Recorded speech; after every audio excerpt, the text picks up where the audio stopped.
My name is Lisa, a 35-year-old part-time worker, living with my husband Mark and our daughter Emma. Mark works in an office and Emma is in first grade. We purchased an old single-family home and are still paying off the mortgage together. When Emma started elementary school, I began working part-time.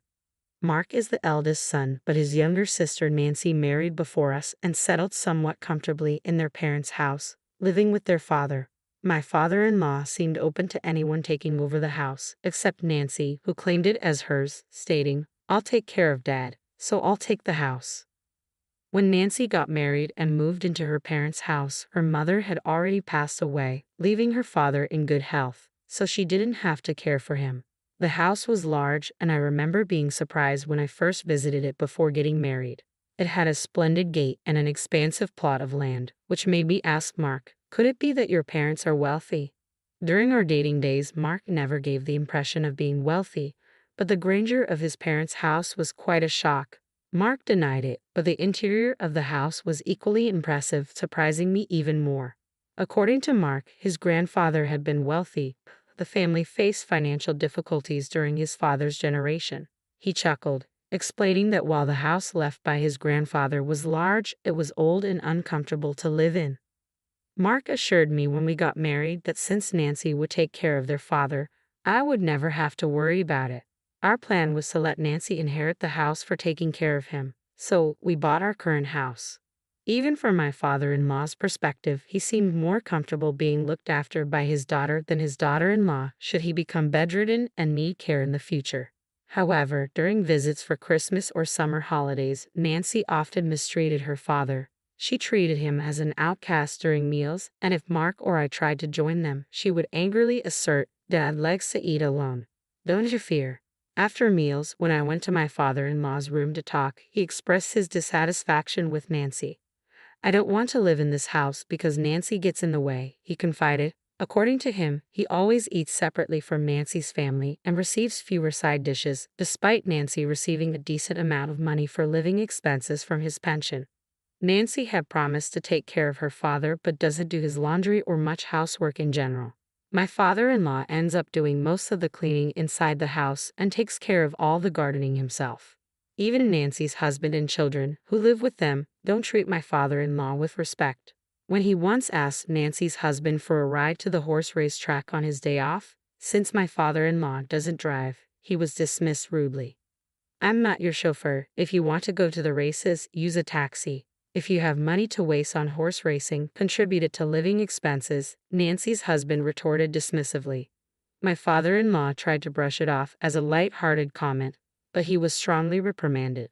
Nancy's 10-year-old son also behaves disrespectfully, teasing my father-in-law with cheeky remarks like, "Grandpa, stay away, you smell. Don't leave your room," despite it having lived together since birth. It seems my father-in-law has no memory of ever holding him. In contrast, when my daughter visits, he dotes on her, hinting at his loneliness. Hearing such melancholic words, I started feeling sorry for my father-in-law. Every time we visit their house, my husband gets upset, urging Nancy to treat their father better. In response, my sister-in-law angrily retorts at my husband, "I am treating Dad just fine. Are you trying to steal this house from me? I won't let this house go to anyone," my sister-in-law declared defiantly. My husband remarked to me later, "It's scary how obsessed my sister-in-law is with the house." Then, my father-in-law had a fall at home. The house, not equipped for the elderly, caused him to trip over a small step, fracturing his right hand in the process. Thankfully, he sustained no other injuries and didn't require hospitalization. However, the fracture severely limited his ability to use his dominant hand, making everyday tasks challenging. When we visited him, we were shocked to see how frail he had become. Not only could he not use his right hand, but moving around was also difficult. It was evident he needed care. However, my sister-in-law's family completely ignored him and didn't take care of him. While he could manage to get to the bathroom on his own, eating was a struggle. My husband confronted my sister-in-law immediately. "Why don't you look after Dad?" he demanded. But my sister-in-law seemed indifferent. "A broken hand is no big deal. Stop making a fuss. He can walk by himself, and he isn't complaining." She shrugged off the concerns. My father-in-law, accustomed to being neglected, seemed unable to stand up for himself against my sister-in-law. She knew it and took advantage of it. My husband was furious. Isn't it obvious? We should take care of our parents, he argued passionately. Mockingly, my sister-in-law smirked at my husband and said, "The same goes for you, right, Mark? You look after Dad. I don't need an old man with barely any money," she sneered callously. I was enraged by how callous my sister-in-law could be towards her own father. Unable to contain myself, I spoke up. "Fine. We will take care of him. If he stays here, he won't heal properly." My husband seemed to agree. We decided to take my father-in-law and move him out of his house immediately. As we packed up his belongings, my sister-in-law started making demands. "Just because you're taking care of Dad doesn't mean you get the house." It became clear that my sister-in-law cared more about the house than her father. My husband responded dismissively, "Don't worry, I already bought a house. I don't need this one. Do whatever you want with it," my husband declared. My sister-in-law seemed relieved to hear his words. As we prepared for my father-in-law's move, neither she nor her husband offered any help. Instead, they keenly searched through his belongings, hoping to find valuable items they could convert into cash. It was clear they had been benefiting from his pension, and with him gone, that would soon end. However, they found no treasures to exploit. When my father-in-law left his house, neither my sister-in-law nor her family bothered to see him off. Their coldness was striking. Upon arriving at our house, my father-in-law seemed to brighten up. He happily played with my daughter, appearing completely different from his time at his own home. We gave him a room that wasn't being used, but since the move was sudden, we hadn't made any preparations. If we had known earlier, we could have renovated, installed handrails, and removed any steps. I apologized to my father-in-law. "Sorry, I wasn't quite prepared. I'll install the handrails and make other adjustments soon." To my surprise, my father-in-law seemed equally apologetic. "My apologies too for making you worry," he said. "I wonder if $200 million will be enough to cover my care and look after my horses." I couldn't help but laugh. Is my father-in-law making jokes like this now? I wondered, noticing his newfound cheerfulness since moving into our home. "Horses, you say?" I chuckled, finding it hard to take seriously such a far-fetched idea of horses and $200 million. Playing along with his jest, I replied, "I'm not sure how much it costs to take care of horses, but taking care of you will definitely cost more." His mention of horses puzzled me, seeming typical of someone wealthy. But when I saw his worried expression at my response, I realized he wasn't joking. "Does taking care of a person really cost that much?" "All I have left is $200 million, he said seriously.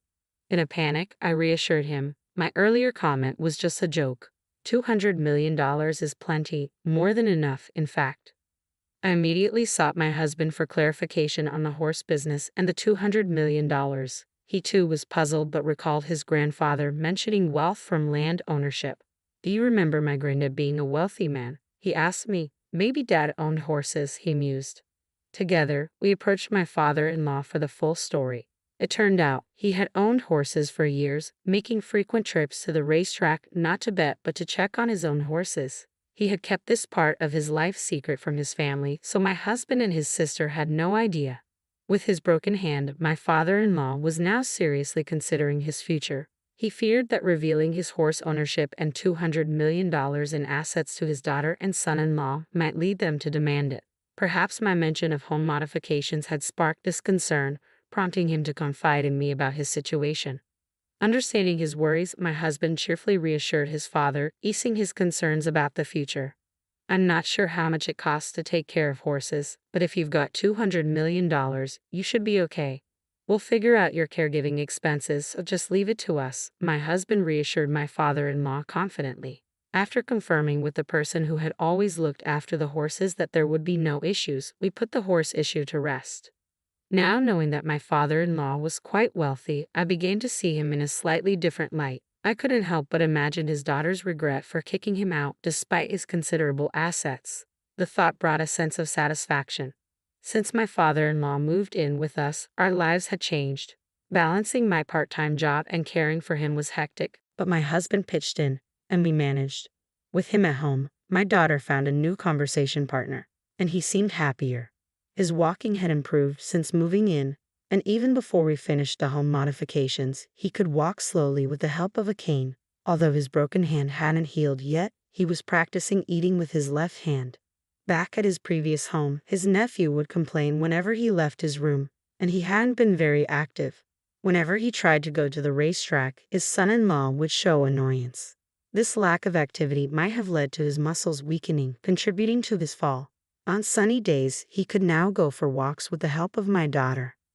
I had been so focused on my father-in-law's recovery that I had completely forgotten about my sister-in-law. However, 3 months after he moved in with us, my sister-in-law called in a panic. "Is Dad there? If he's there, get him on the phone immediately." At that moment, my father-in-law was out for a walk with my husband and daughter. When I informed her of this, she grew even angrier. "You knew, didn't you? You knew that house was rented. That's why you took Dad to cause problems for us." I couldn't grasp what my sister-in-law meant. She seemed to be suggesting that their house was rented, but she had always boasted that it was theirs, even if the property was still in my father-in-law's name. Calling it a rented house didn't add up. As I struggled to respond, my sister-in-law grew increasingly heated. "Some guy claiming to be the landlord of our family home showed up," she continued angrily, saying I'm behind on rent and that I need to either pay up or get out. Confusion swirled in my head. When she mentioned the landlord of their home, I wondered if my father-in-law had gone to collect rent from my sister-in-law. Just then, my father-in-law returned. I quickly explained the situation and handed him the phone to answer my sister-in-law directly. With a hint of anger in his voice, my father-in-law addressed the daughter who had driven him out of his own home. "Weren't you informed that the house was rented? That house belongs to the company where my father was the CEO. I had been paying the rent until you kicked me out," he explained calmly, yet with a hint of detachment. My sister-in-law, sensing his anger, shouted back through the phone, "I haven't heard anything about this. I'm coming over right now, so wait for me," my sister-in-law declared over the phone. About 30 minutes later, she and her husband arrived, their faces flushed red with surprise at seeing my father-in-law walking on his own.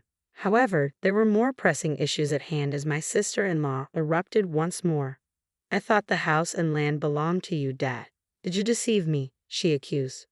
Grinning at her, my father-in-law calmly responded, "I didn't deceive you. I just kept silent because of how harshly you've been treating me." His comment left my sister-in-law speechless, prompting her husband to intervene. "Setting that aside, can you please hand over the rent? If you don't, we'll be kicked out of the house," he pleaded desperately. "Why should I pay rent for a house where I'm not living after you guys kicked me out? Don't you think that's a bit too much to ask?" My father-in-law countered, laughing off the request. Unable to argue with his reasonable statement, my brother-in-law fell silent. It was then my sister-in-law spoke up again. "Dad, were you planning to deceive us from the beginning, pretending to be injured? You seem far more energetic than when you were living with us," she accused. Stepping in to clarify, I interjected, "That's because he's been doing daily rehab exercises, practicing walking and training to eat with his injured hand." Adding to my explanation, my father-in-law nodded sagely. "I think being kicked out by you guys was a blessing. Ever since I came to live with Mark, we all eat together, and I'm never treated like a nuisance." My sister-in-law and her husband fell silent, jaws clenched, upon hearing this. Just then, my daughter innocently chimed in, "Grandpa, your horse is going to race in the next horse race, right?" Grinning warmly, my father-in-law replied, "It'll be in this Sunday's race. Why don't we go watch it together?" Excitedly, my daughter ran off, but my sister-in-law and her husband seemed to grasp the implications. Hastily, they asked my father-in-law, "Dad, do you own a horse? Are you a horse owner?"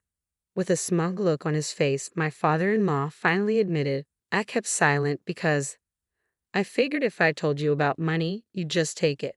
Talking about horse racing always gets your husband frowning. My father-in-law's previously jovial face turned stern. His intimidating expression sent chills down my spine, and as he slowly began to speak, the tension in the room grew palpable. "I no longer consider someone who disrespects her own father as my daughter. I knew you moved in with me for the inheritance." My father-in-law's stern tone caught my sister-in-law off guard, leaving her visibly stunned. Adding the final blow, he declared, "You won't get a single cent of my inheritance." These words seemed to knock the wind out of my sister-in-law. Her husband, who had been supporting her staunchly, suddenly looked defeated. They both slumped their shoulders and left. The rent for my father-in-law's house was a hefty sum far beyond what my sister-in-law and her husband could afford. Inevitably, they had to move out, I had no idea that my parents-in-law's house was rented, and neither did my husband. He later confirmed it with his father. After moving out, my sister-in-law, who had been careless with money, suddenly found herself in a financial crisis. Their habit of splurging continued, and they started relying heavily on credit cards, which only led to mounting debt. I heard they moved in with her husband's parents, but I don't know much about what happened after that. On the other hand, things have been smooth for us since we started living with my father-in-law. His broken hand healed well, and his legs and hips grew stronger to the point where he could manage everything on his own. He's now so energetic that he even goes jogging with my daughter. He's like a different person from when we first moved in. Since this incident, my father-in-law has been discussing various things with my husband and has started planning for the future, including drafting a will. I'm not sure what's in the will, but I assume he's arranged things so that his daughter won't inherit anything. What made me happiest was when my father-in-law paid off the remaining balance of our home loan. We still had nearly 20 years of payments left, but I'm grateful that he paid it off ahead of schedule.